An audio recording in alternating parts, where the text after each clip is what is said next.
Renungan Harian Keluarga, Sabtu 17 Oktober 2020. Bacaan Alkitab terdapat dalam 1 Korintus 7 ayat 12 hingga ayatnya yang ke-16. Demikian bunyinya.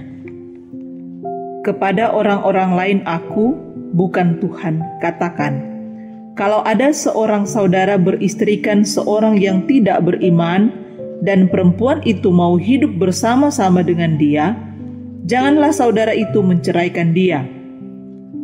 Dan kalau ada seorang istri bersuamikan seorang yang tidak beriman, dan laki-laki itu mau hidup bersama-sama dengan dia, janganlah ia menceraikan laki-laki itu.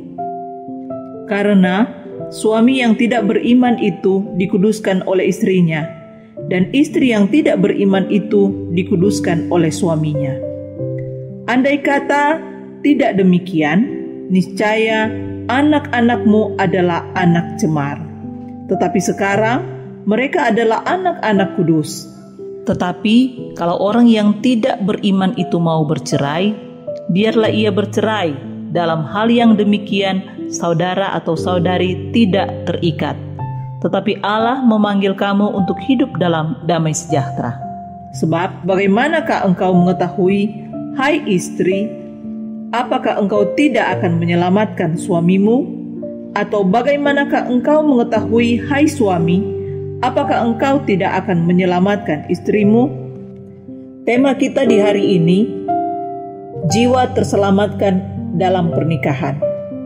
Sahabat RHK yang diberkati Tuhan, kita tidak boleh main-main dalam hal mencari pasangan hidup.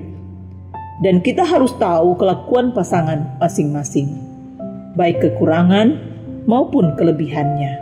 Jangan sekali-kali tergoda untuk mencari pasangan hidup yang tidak seiman, karena akan merugikan kehidupan kita.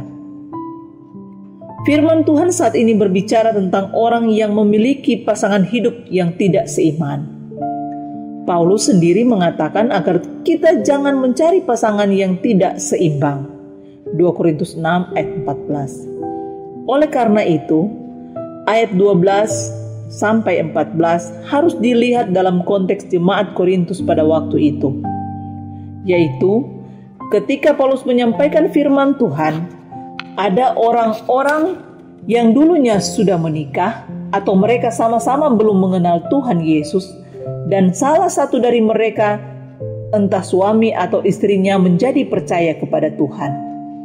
Dalam ayat 14 dikatakan bahwa anak yang menjadi korban perceraian dikuduskan oleh suami atau istri yang beriman. Paulus menolak pandangan bahwa ada kenajisan bagi keturunan mereka yang bercerai.